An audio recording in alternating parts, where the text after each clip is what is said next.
নমস্কার বন্ধুরা, ঐত্রিশ লাইফস্টাইল চ্যানেলের নতুন আরও একটি ব্লগে তোমাদের প্রত্যেককে জানাই আবারও একবার সুস্বাগতম।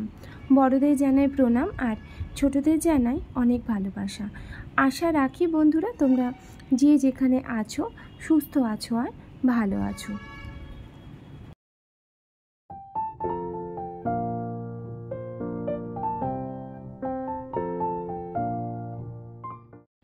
আমার কাজকে আমি ভীষণ ভালোবাসি, তবে মানসিক অবস্থার কারণে সেটাকে এই কয়েকদিন ঠিকমতো করে উঠতে পারিনি।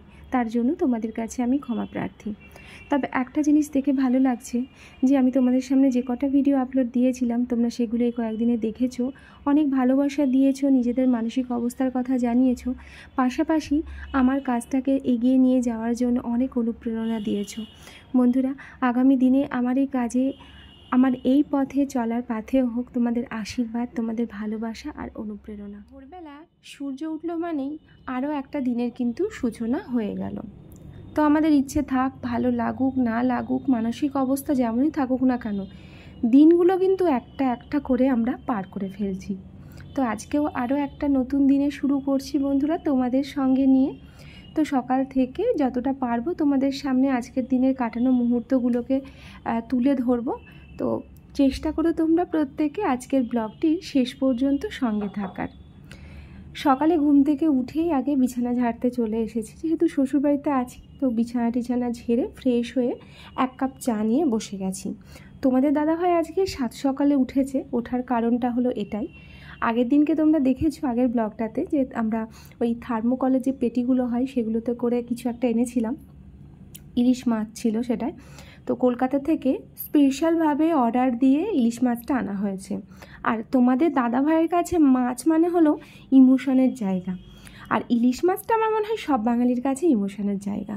তো এত সুন্দর একটা ইলিশ মাছ, ওয়েটটা ছিল ইলিশ মাছের 1 কেজি 200 মতো ছিল। তো সেই মাছটা আনা হয়েছে, এবার কাটবে কে আমাকে বলেছিলাম হ্যাঁ কেটে দেবো, কিন্তু যে দাদারা মাছ বিক্রি করে মাছ কাটে তাদের মতো অত ভালো হয়তো কাটতে পারবো না। তো সেই জন্য একটা দাদা বাড়ির সামনে দিয়ে যাচ্ছিলেন, যে মাছ বিক্রি করতে আর কি যাচ্ছিলেন, তো সেই দাদাকে বলাতে উনি বললেন যে হ্যাঁ ঠিক আছে কেটে দেবো। তো এই ইলিশ মাছ কাটার দেখার জন্য আমি, তোমাদের দাদাভাই আর মা 3 জন মিলে পুরো দাঁড়িয়ে আমরা দেখছি ইলিশ মাছ কাটা। মানে একটা হয় না যে এত যত্ন করে এত কষ্ট করে ওখান থেকে নিয়ে এলাম, তো মাছটার সঙ্গে কাটানো প্রত্যেকটা মুহূর্তই, মানে মাছটার সঙ্গে যতটা মুহূর্ত আমরা কাটাতে পারি ততটুকু মুহূর্ত কিন্তু আমরা ছাড়বো না, প্রত্যেকটা মুহূর্তেই কাটাবো। তো দেখো এখন কাটা হচ্ছে, তোমাদের দাদাভাই দেখছে পিসগুলো যেন কোনোভাবেই ছোট না হয়ে যায়।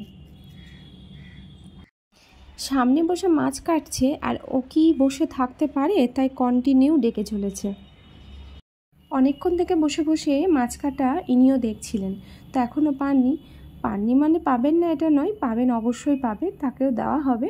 তো যাই হোক, মাছ ফাছ কাটা হওয়ার পরে আমরা চলে গেছিলাম একদম রান্নাঘরে, সব রেডি করে রেখে এসেছিলাম। আর আমি চলে গেছিলাম স্নান করতে, স্নান টান সেরে একদম ঠাকুর ঘরে চলে এসেছি ঠাকুর প্রণামটা করার জন্য। আমার স্নান হয়ে গেছে, তোমাদের দাদাভাইয়ের এখনও হয়নি। মাছটা আনা হয়েছে এত যত্ন করে, তো তোমাদের দাদাভাই মানে কি বলবো, এত প্রোটেকশান দিয়ে মাছটাকে নিয়ে এসেছে এত যত্ন করে।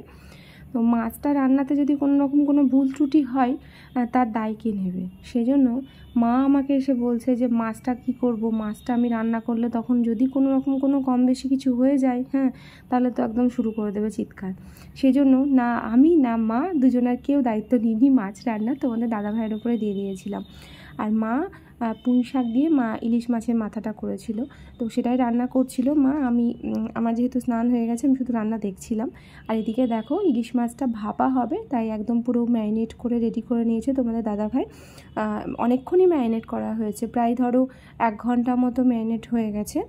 তো এটাকে এবার রান্না করবে, আর রান্না টান্না করে তারপরে তোমাদের দাদাভাই চলে যাবে স্নান করতে। আর দেখো কড়াইয়ে তেল দিয়ে দিয়েছে, ও একটু অন্যরকমভাবে ভাপাটা করে, যেটা সত্যি খেতে অসাধারণ হয়।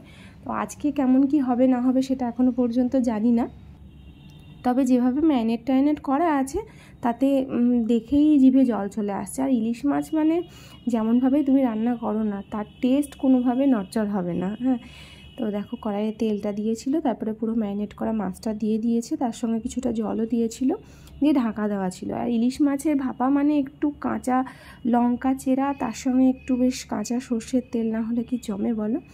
যাই হোক, তোমাদের দাদাভাই মাছ ফাছ রান্না করে স্নান টান সেরে রেডি হয়ে নিয়েছিল, আর আমরা দুজন মিলে বেরিয়ে পড়েছিলাম একটা জায়গায় যাওয়ার জন্য। তো গঙ্গা পার হচ্ছি, নৌকো দেখলেই না শুধু ওই গানটাই শুধু মনে পড়ে, ও মাঝিরে। এত ভালো লাগে সত্যি গানটার সঙ্গে, মানে কি বলবো, গানটা মানে এইরকম একটা সিচুয়েশনের জন্য পারফেক্ট। তো যাই হোক, আমরা রওনা দিয়েছি এখন মা কিরিটেশ্বরী, মাকে দর্শন করার জন্য। তো এখন গঙ্গায় আছি আর কি, পার হচ্ছি। ভীষণ ভয় আমার নৌকোতে উঠতে, যেহেতু সাঁতার জানি না। তো আমি একা নয়, তোমাদের দাদাভাইও তাই। তো এই পারাপার হতে আমার ভীষণ ভয় লাগে, ভীষণ মানে প্রচণ্ড রকমের ভয় লাগে। কোনো রকমে ওই লাইফ জ্যাকেট যেখানে থাকে আমি তো সেখানে গিয়ে দাঁড়িয়ে থাকি, এত ভয় লাগে আমার, আমি বলে বোঝাতে পারবো না। শুধু ঠাকুরকে ডেকে যায় কত তাড়াতাড়ি গঙ্গাটা পার হব।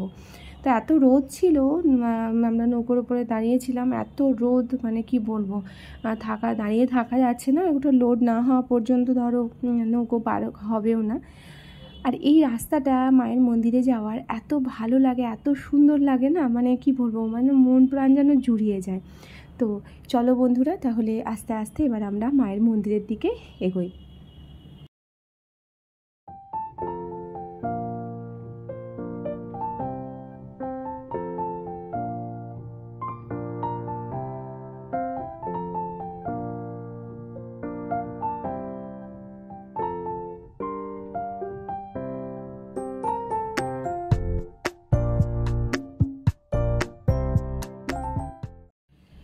মায়ের মন্দিরে গিয়ে মাকে দর্শন করলাম, পুজো টুজো দেওয়া হলো।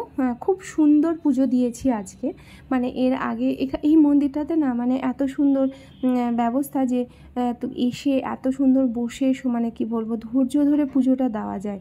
আর এক একটা মন্দিরে গেলে এত তাড়াহুড়োর মধ্যে পুজো দিতে হয়, সত্যি বলছি মানে খুব খারাপ লাগে যে কষ্ট করে যাচ্ছি অত দূর পর্যন্ত, তারপরে সেখানে গিয়ে কোনো রকমে পুজোটা দিয়ে বেরিয়ে বার করে দেওয়া। আর এখানে এসে এত শান্তভাবে পুজোটা দিতে পারি, আমার ভীষণ ভালো লাগে। যাই হোক, পুজো টুজো দিয়ে বাড়ি ফিরলাম। তো রান্না হয়েছিল, দেখতেই পাচ্ছ, শাক হয়েছিল, তার সঙ্গে হয়েছিল পুঁই শাক ইলিশ মাছের মাথা দিয়ে, আর তার সঙ্গে ছিল ইলিশ ভাপা। আর কি চাই বাঙালির, হ্যাঁ এমনিতেও বাঙালির কাছে ইলিশ মানে ইমোশনের একটা জায়গা। জমিয়ে খাওয়া দাওয়া করলাম, তারপরে সন্ধ্যা হতেই কিন্তু একদম পুরো সন্ধ্যা না, বিকেলের দিকে রেডি হয়ে নিয়েছিলাম, রেডি হয়ে বেরিয়ে পড়েছি বলতে যাব মায়ের বাড়িতে, মায়ের সঙ্গে একটু দেখা করতে। আর তোমাদের দাদাভাই যেহেতু অনেক মানে কি বলবো 1-2 মাস পরে আসে, তো সেহেতু ও সঙ্গে করেও নিয়ে যায়, মানে যদি আসে ও একবার গিয়ে দেখা করে আসে। তো সেই জন্য দুজন মিলেই একসঙ্গে বেরিয়ে পড়েছিলাম। আকাশের অপরূপ সৌন্দর্য, যেটা ক্যামেরাবন্দি না করে একদমই থাকা যায় না। পুরো মনে হচ্ছে যেন মানে কি বলবো, মানে সূর্যটা যে অস্ত যাচ্ছে সেটা দেখতে এত ভালো লাগছে, মানে বলে বোঝাতে পারবো না।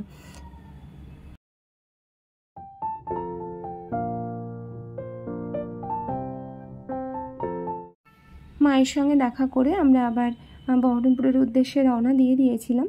তো চারিদিকে আন্দোলন, সমস্ত মানুষ সমস্ত কিছু ভুলে একদম রাস্তায় পথে নেমে পড়েছে। আমরা প্রত্যেকেই যে একটাই আমাদের চাওয়া, যেন দোষীরা চরমতম শাস্তি পায়। সত্যি বলছি, এগুলো দেখে না গায়ে কাঁটা দিয়ে দিচ্ছে, চোখে জল চলে আসছে, এত কষ্ট হচ্ছে। প্রত্যেকের ঘরেই তো মা বোন রয়েছে, কেন হবে না বলো তো চিন্তা। তাই ভালো লাগছে না একদমই। মানসিক অবস্থা জানি না আমরা এটা কবে কাটিয়ে উঠতে পারবো, কাটিয়ে হয়তো সেদিনই উঠতে পারবো যেদিনকে দেখব দোষীরা চরমতম শাস্তি পেয়েছে।